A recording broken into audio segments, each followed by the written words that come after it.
Hi friends, my name is Akil Ahmed and in this particular video tutorial I will show you how to backup and restore a database in SQL Server. So this is my profile. I have 13 plus years of experience on Microsoft technologies, especially in SSIS and SQL Server.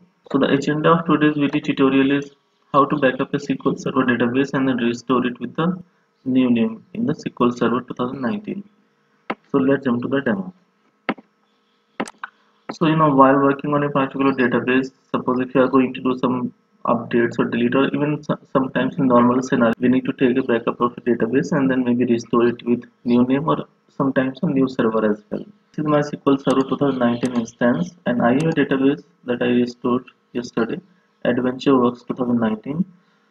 So I just want to take a backup of this particular database and then I want to restore it with new name, maybe AdventureWorks 2019 underscore new or something, so that I have just two copies of a database, and suppose if I accidentally delete or update any data in my database, then I can restore it from the another database.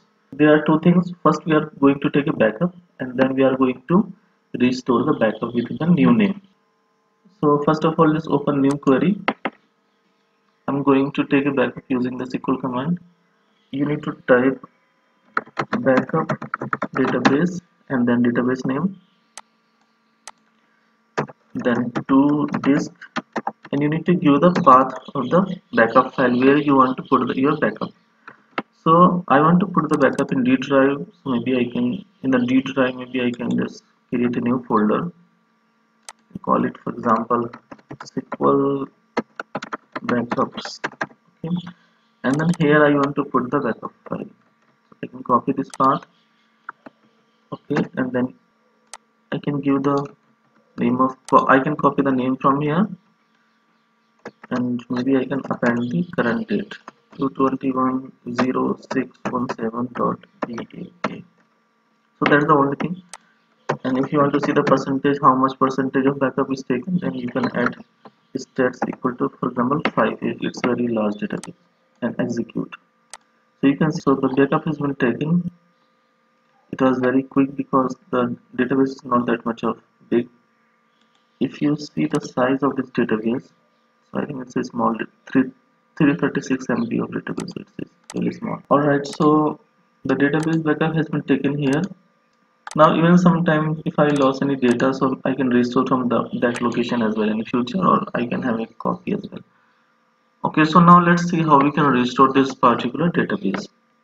I have some SQL queries actually already written that we will use to restore this database. So there are two queries here. This query will let you know the logical file names for the MDF and LDF file, and this particular database will actually restore the database. Okay, so this requires the path of the backup file. So we have the path of the backup file from here. We can copy from here, then paste it, and then execute this particular query. The logical name of the MDF file is this one, 2017, and the logical name of the LDF file is this one. I don't know why they put the name as 2017, because this is the 2019 backup and I restored from Microsoft site, but I don't know like why the logical name is this one, but that's fine, it doesn't matter. So what we need to do now, we need to just modify this query. So the first line, it requires the database backup path, so we can paste it here. Now the logical name is this one, so just copy from here, put the logical name of the MDF file. So this is the logical name of the MDF file, and then path of the MDF file where we want to restore our database to, and this is the logical name of the LDF file, log file. This will be the path of the LDF file where we want to restore our LDF file to. Okay, let's copy the logical name of the MDF file, so just paste it there, and then we need to put the path where we want to put our MDF file. So let's restore it at this same location as well. So copy the folder name from here and you can put it here, and then we can name, we can put the MDF file name what you want to call. So maybe I can just copy the name from here, paste it here. Okay, so this is fine. I want to restore it with current date time. and then I can copy the logical file name of the log file and I can paste it here. And so this is the folder path, so I just pasted the folder path here.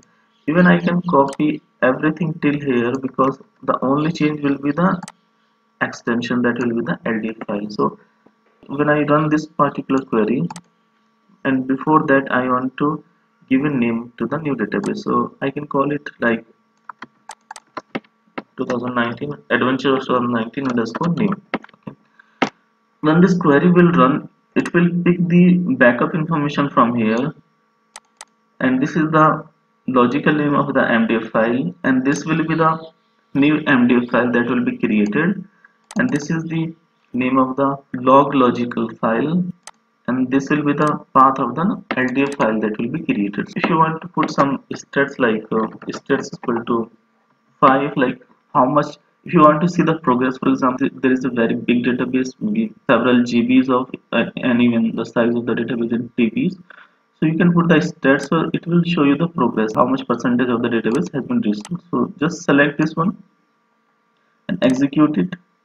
So you can see that the database got restored successfully. If you refresh the databases here, you will see the new database. So you can see that AdventureWorks 2019 has been restored at AdventureWorks 2019 underscore new. So I think it's pretty straightforward thing. Now let me show you the MDF and LDF file of this particular database on the file system as well. But you can also check that if you check the file tab. So you can see that the MDF and LDF file names are this one, and they are situated in the D drive, D SQL backups.